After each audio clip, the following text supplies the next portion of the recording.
TRP TV में आपका हार्दिक स्वागत है। मैं रवि पारिक, आपका दोस्त।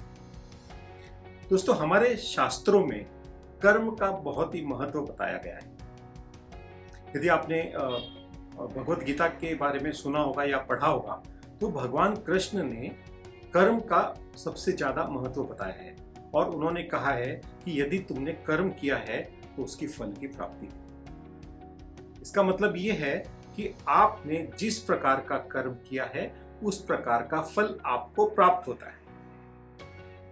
दोस्तों, मान लीजिए आप कोई अच्छा काम कर रहे हैं तो उसका अच्छा परिणाम आपको मिलना पक्का है, लेकिन साथ ही साथ यदि आप कोई गलत काम कर रहे हैं या गलत कर्म कर रहे हैं तो उसका परिणाम गलत मिलने की संभावना है। दोस्तों, जब आप इस प्रकार अपने कर्म के बारे में सोचते हैं तो आज का समय थोड़ा सा विकट हो गया है। लोग कर्म के बारे में सोचते नहीं हैं। वो सही भी करते हैं, गलत भी करते हैं, और गलत करने के बाद उन्हें ऐसा महसूस भी नहीं होता कि उन्होंने ऐसा कोई गलत काम किया है। ग्लानि या पश्चाताप का भावना भी उन लोगों में नहीं आ पाती। दोस्तों, यदि हम इसके बारे में थोड़ा सा विचार करें तो एक बात तय है कि कर्म आपको फल अवश्य देगा। कुछ फल आपको तुरंत प्राप्त हो जाते हैं, कुछ थोड़े समय के बाद प्राप्त होते हैं और कुछ और लंबे समय के बाद प्राप्त होते हैं। हमारे शास्त्रों के अनुसार आज हम जो कुछ भी हैं, हमारे आज तक के किए हुए कर्मों का परिणाम है। तो यदि हमें अपने भविष्य को बदलना है तो हमें आज से अपने कर्म करने के तरीके को या कर्म को डिसाइड करना होगा और उसी प्रकार अब जिस प्रकार का भविष्य हम चाहते हैं हमें कर्म करना होगा। मुझे एक कहानी याद आती है। पुराने जमाने की बात है। बारिश हो रही थी। एक मंदिर में दो व्यक्ति बैठे बातें कर रहे थे। काफी देर से वो बातें कर रहे थे। थोड़ी बारिश भी हो रही थी और एक तीसरा व्यक्ति वहां पर आया, उनके पास में वो भी बैठ गया। पहला था, मान लीजिए, रामू, दूसरा श्यामू और तीसरा दामू। तो रामू श्यामू पहले से बैठे थे, दामू आ गया उनके साथ में बातचीत करने। क्योंकि बारिश हो रही थी, कोई साधन नहीं था ट्रैवलिंग करने के लिए और उन्हें शायद कहीं दूर जाना था। कुछ देर बातें करने के बाद में दामू ने कहा कि यार थोड़ी सी भूख लग गई है, कुछ बंदोबस्त हो सकता है क्या आसपास? तो रामू बोला कि भी बंदोबस्त तो मुश्किल है क्योंकि बारिश हो रही है और दूर दूर तक यहाँ पर कुछ भी नहीं है, लेकिन मेरे पास रोटी है, मतलब भोजन है। तो पहले ने रामू ने कहा, तो श्यामू ने कहा भी मेरे पास भी, हम तीनों मिल बांट कर खा लेंगे। तो रामू ने जब अपना डब्बा खोला तो उसमें 3 रोटियां थी और श्यामू ने जब अपना डब्बा खोला तो उसमें 5 रोटियां थी। लोग 3। अब ये सोच रहे हैं कि भी हम इसका बंटवारा कैसे करें। तो रामू ने कहा कि भाई बेस्ट ऐसा होगा कि हम अपने सारी 8 रोटियों का जो 3 में बंटवारा करना है 3-3 टुकड़े कर लेते हैं और 24 में से 8-8-8 हम तीनों खा लेंगे। तीनों की भूख भी शांत हो जाएगी और आनंद हो जाएगा। तीनों को बात जम गई और तीनों ने 8-8 टुकड़े भोजन आपस में उन्होंने किया, लेकिन तभी भी बारिश रुकी नहीं। तो उन्हें ऐसा लगा कि शायद हमें यहीं पर रुकना चाहिए। तो थोड़ी देर तक रुके। बारिश जब रुक गई तो दामू वहां से उन लोगों का धन्यवाद देकर चलने को तैयार हुआ। उसने कहा कि भी आप लोगों ने मेरी बहुत मदद की, आप लोगों से बात करके मुझे बहुत आनंद आया और आपका भोजन मुझे बहुत ही सुस्वादु लगा और इसलिए मैं आपको एक छोटा सा ये गिफ्ट देना चाहता हूँ। उसने अपने जेब से सोने के 8 सिक्के निकाल कर दिए और कहा कि रामू और श्यामू आप दोनों इसे बांट लीजिए, और वो चला गया। रामू श्यामू बैठे थे तो उन्होंने कहा ठीक है, ये श्यामू बोला ये 4 तू ले ले, ये 4 मैं रख लेता हूँ। रामू का अभी देख, मेरी तो 3 रोटियां थी, मैं 3 लूंगा, 5 तुझे लेना होगा।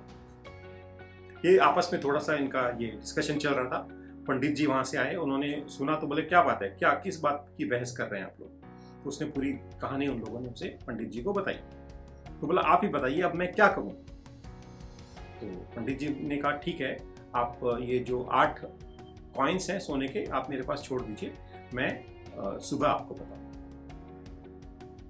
वो जब पंडित जी रात को सोए तो इसी बारे में चिंतन कर रहे थे। भगवान ने सपने में आकर उनसे कहा कि भी क्या बात है, किस प्रकार घोर चिंतन में लगे हो। तो उसने बताया कि भी ऐसा ऐसा मैटर है, मैं इन लोगों का सॉल्यूशन देना चाहता हूँ। तो उन्होंने कहा कि देखो, जो रामू है उसे 1 कॉइन मिलेगा और शामू को 7 कॉइन मिलेगा। तो बोला ऐसे कैसे? बोला देखो, उसने 3 रोटियों के जो टुकड़े किए, टोटल 9, जिसमें से उसने 1 दामू को खिलाए, जबकि शामू ने 5 रोटियों के 3 टुकड़े किए, यानी 15, उसमें से उसने 8 खुद ने खाए और 7 दामू को दिए। तो इसका मतलब है कि इसका कर्म, या हम कहें तो इस इवेंट में इसका कंट्रीब्यूशन अधिक है, इसलिए इसे 7 सिक्के मिलेंगे और रामू को 1 सिक्का मिलेगा। ये जब उसने पंडित जी ने आकर रामू और शामू को बताया, तो उन्होंने भी इस बात को मान लिया। लेकिन इस कहानी को बताने के पीछे मेरा तात्पर्य ये है कि यहाँ पर कर्म का महत्व है। आप कर्म को किस भावना से करते हैं, आपने जितना कर्म किया है उतना आपको फल मिलेगा, आपको उसी परिणाम में मिलेगा। आपको अच्छे कर्म का फल अच्छा प्राप्त होगा और बुरे कर्म का फल बुरा प्राप्त होगा। लोग सोचते हैं कि ये कर्म क्या है? आप जो भी काम करते हैं उसके साथ आपकी भावना जुड़ी होती है। यदि आपने किसी को प्यार से आपने सहयोग दिया है, जिस प्रकार रामू और शामू ने दामू को अच्छा प्यार से सहयोग दिया, इट वॉज अ गुड कर्म। लेकिन यदि उनके मन में दामू के प्रति कुछ खोट होता और सोचता था, यार ये आ गया, मैं मेरा भोजन कैसे दूं, मैं भूखा रह जाऊंगा, तो वो गलत कर्म।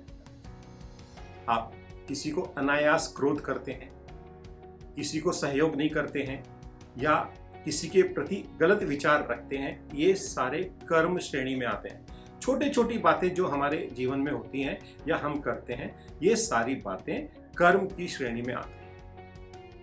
तो यदि आप इस बात को सोचेंगे तो थोड़ा सा गौर कीजिएगा कि कर्म जो भी आप करेंगे, फल उसका आपको मिलेगा। जितना कर्म करेंगे उतना आपको फल मिलेगा, उसी परिणाम में। अच्छे कर्म का नतीजा अच्छा फल होगा, जबकि बुरे कर्म का नतीजा बुरा फल होगा। दोस्तों, बात बताने के पीछे मेरा मकसद छोटा सा था कि हम छोटी छोटी बातों पर यदि ध्यान देते हैं हमारे जीवन में, तो हम हमारे एक अच्छे स्वस्थ समाज का निर्माण कर सकते हैं और आने वाली पीढ़ी को अच्छा समय दे सकते हैं। आशा करता हूं आपको मेरा ये विचार पसंद आया होगा।